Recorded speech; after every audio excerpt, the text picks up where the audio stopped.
हुकुमाची राणीच्या चाहत्यांसाठी सर्वात मोठा झटका. बुवांच्या तोंडून ऐकावं लागलं, सुरेखाचे डोळे मिटले, कोणताही प्रतिसाद नाही. काय? सुरेखा गेली? काय चाललंय मालिकेत? मैत्रिणींनो, ही सिरियल आता फक्त मनोरंजन नाही राहिलीय, हे तर हार्ट अटॅक देणारं कथानक आहे.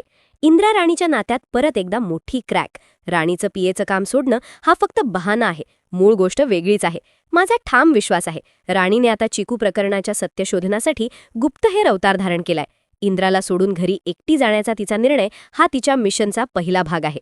दुसरीकडे बिचाऱ्या सुरेखाची तब्येत बिघडलीय. ऑपरेशनसाठी लाखो रुपयांची गरज आहे आणि याच विचारात बुवा आतून पूर्णपणे तुटलेत. माझा राग बुवांवर आहे. अरे कशासाठी हे खोटं नाटक? राणीला सगळं सत्य आधीच का नाही सांगितलं? एका शपथेसाठी तुम्ही तुमच्या घरातल्या व्यक्तीचा जीव धोक्यात घालताय. बुवा, तुम्हीच चूक केली.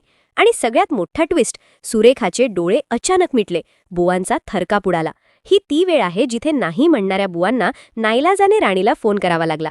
मला असं वाटतंय की सुरेखाचा हा डोळे मिटणं फक्त बुवांना फोन करायला लावण्यासाठीचं एक भावनिक ब्लॅकमेलिंग होतं. ती ऑपरेशनच्या खर्चासाठी बुवांना ॲक्शन घ्यायला भाग पाडत होती. ती पूर्णपणे शुद्धीत नसेल, पण ती मेलेली नाही हे नक्की. राणीला हे सगळं कळल्यावर तिला मोठा धक्का बसला.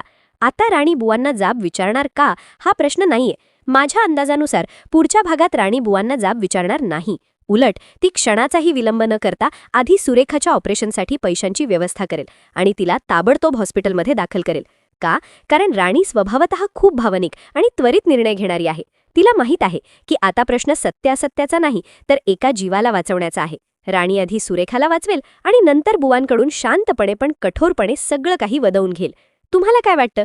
बुवांनी राणीपासून सत्य लपवलं ही त्यांची सर्वात मोठी चूक आहे की शपथ पाळणं हे त्यांचं कर्तव्य होतं? तुमचं मत कॉमेंट बॉक्समध्ये सांगा. लाईक करा, शेअर करा आणि चॅनलला सबस्क्राईब करायला विसरू नका.